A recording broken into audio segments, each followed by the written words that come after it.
Yang mukulin orang lagi, duit negara itu lebih menjijikan daripada makan babi tau. Karena itu merugikan, kalian capek-capek bayar pajak motor kalian padahal gaji kalian UMR. Kamu kerja makan babi kan itu merugikan diri aku, cacing pitanya ada di dalam tubuh aku, cacingnya menggigiti tubuhku, aku yang kena penyakit ibaratnya loh, aku yang kena dosa. Kalau orang pegawai pajak tuh baru kalian marah-marah, itu ngambil duit kalian, aku nggak ngambil duit kalian loh. Jadi kalian biasa aja gitu menghujat akunya, nggak usah terlalu berlebihan, dosaku tuh nggak separah sih.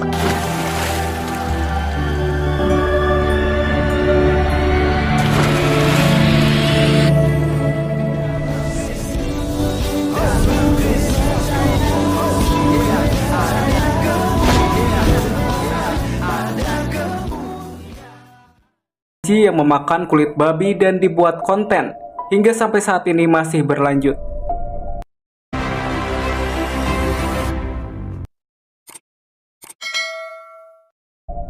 Lina Mukherjee yang terkena hujatan netizen karena dirinya membuat konten makan kulit babi sampai saat ini masih berlanjut.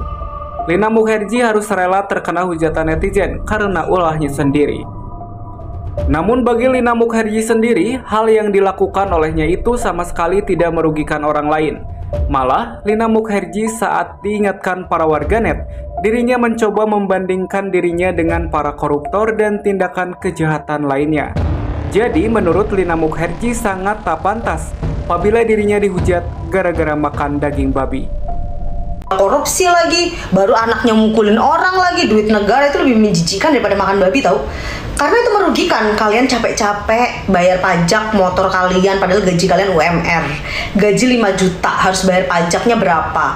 Udah gitu mobil tapi dipakai korupsi, dipakai main perempuan. Kalau Lina Mukherjee makan babi kan itu merugikan diri aku, cacing pitanya ada di dalam tubuh aku, cacingnya menggigiti tubuhku, aku yang kena penyakit ibaratnya loh, aku yang kena dosa. Kalau orang pegawai pajak tuh baru kalian marah-marah, itu ngambil duit kalian, aku nggak ngambil duit kalian loh. Jadi kalian biasa aja gitu menghujat akunya, nggak usah terlalu berlebihan, dosaku tuh nggak separah si pajak itu loh. Ya konteksnya beda, apanya beda? Makan babi sama pajak, jahatan mana? Merampok uang masyarakat jauh loh jahatan dia. Aku makan babi setidak-tidaknya tidak menyakiti dan melukai orang, duitku, badanku juga yang digerogoti cacing pita nantinya kan. Kalau katanya orang kalian ada cacing pitanya kan. Nah, tapi kalau orang korupsi itu jelas merugikan negara loh. Berapa duit, 56 miliar itu jelas kalian hujat nggak apa-apa. Kalau aku kan ya udahlah, aku sendiri gitu loh yang menikmati semuanya gitu. Dan aku tidak merasa nikmat, babinya nggak enak kok. Kecuali kalau babinya enak, gue puas. Kalian hujat orang babinya nggak enak, keras. Kayak gue rasanya makan batu. Nggak enak juga rasanya juga, langsung aku kembalikan ke orangnya. Salam teman-teman sekalian, berjumpa kembali dengan saya Arif Gule di channel TV Laskar Kristus ini. Kembali lagi kita akan membahas mengenai kasus Lina Mukherjee, di mana dia memakan daging babi, teman-teman sekalian. Sebenarnya bukan kasus juga ya, dia bukan buat pelanggaran kok gitu ya. Jadi ini adalah imannya sendiri gitu. Jadi kalau dia makan pun, kalau dibilang caci pita kata dia, itu kan dia sendiri yang kena penyakitnya, dia sendiri yang berdosa. Kenapa harus dihujat, kenapa harus dicaci maki gitu ya.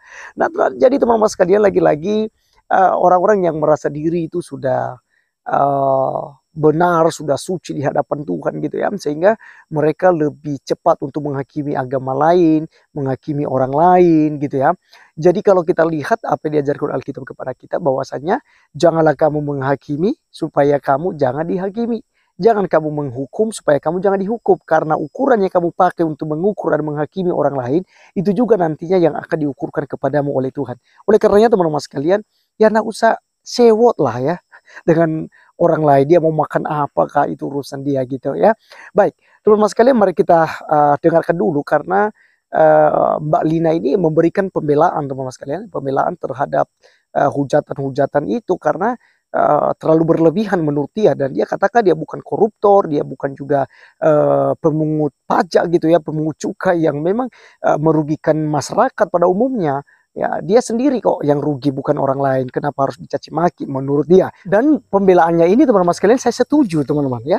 Jadi kalau dia tidak merugikan orang lain, dia mau makan apa aja, itu tidak ada yang larang kok. Duitnya kok yang beli gitu loh. Yang makan juga pun dia, mulutnya gitu. Dan yang kalau sakit, ya dia sendiri yang merasakan kesakitannya, bukan orang lain. Ya, jadi sama sekali teman-teman sekalian tidak bisa dihubung-hubungkan gitu ya. Ada yang saya lihat itu, ada yang mau nuduh bahwa dia ini menista agama gitu ya.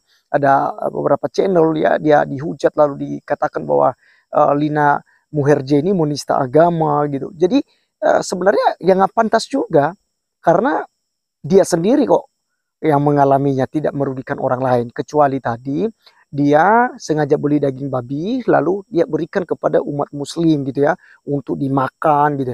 Nah ini kesalahan dia. Tapi kalau dia konsumsi sendiri, itulah urusan dia dengan Tuhannya. Ini imannya gitu loh, yang menentukan dan yang berhak untuk menghakimi dan mengukurnya ya itu Tuhan sendiri gitu ya.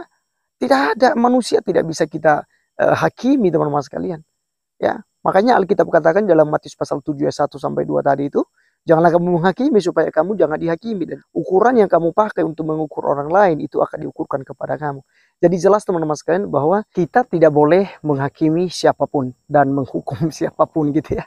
Jadi biarkanlah Mbak Lina ini untuk menanggung akibatnya jika itu memang harus dia sakit nantinya karena ada cacing pitanya ya, menurut kepercayaan mereka dan seperti apalah ya. Jadi ini adalah urusan pribadi dia sendiri, sama sekali tidak merugikan agama lain, tidak merugikan juga orang lain gitu ya. Jadi dalam hal ini saya sebagai tokoh agama Kristen, karena yang diganggu adalah soal haram dan tidak haram daging babi, ya tentu saja juga ya harus saya bersuara teman-teman sekalian ya. Jadi bagi kekristenan daging babi itu ya tidak ada haramnya gitu ya, itu halal untuk dikonsumsi gitu. Jadi kalau seandainya berpatokan dengan hukum Musa seperti saya katakan di video sebelumnya, itu seharusnya bukan hanya daging babi, tapi termasuk ikan lele, termasuk unta, termasuk kelinci, termasuk ikan gabus, dan segala jenis makanan ya, atau ikan yang ada di dalam air yang tidak bersisik dan tidak bersirip itu tidak boleh dimakan kalau kita berpatokan dengan hukum Musa. Tapi buktinya ya banyak yang makan unta, banyak juga yang makan ikan lele. Ya jadi teman-teman, tolak ukur untuk haram tidak haramnya itu sebenarnya biarlah Tuhan sendirilah ya yang maha tahu dan yang mengadili kita. Soalnya makanan dan minuman itu tidak membawa Anda lebih dekat kepada Tuhan dan juga tidak membawa Anda menjauh daripada Tuhan ya. Jadi sekian teman-teman sekalian komentar dari saya, dan kiranya Mbak Lina ya tetap sabar gitu ya untuk menghadapi hujatan-hujatan seperti itu. Dan sebagai orang-orang Kristen, mari kita bijak juga dalam menyikapi hal ini ya. Jangan juga kita ikut-ikutan untuk hujat menghujat ya. Terima kasih. Sekian video kali ini. Sampai ketemu di video berikutnya. Tuhan Yesus memberkati. Salam.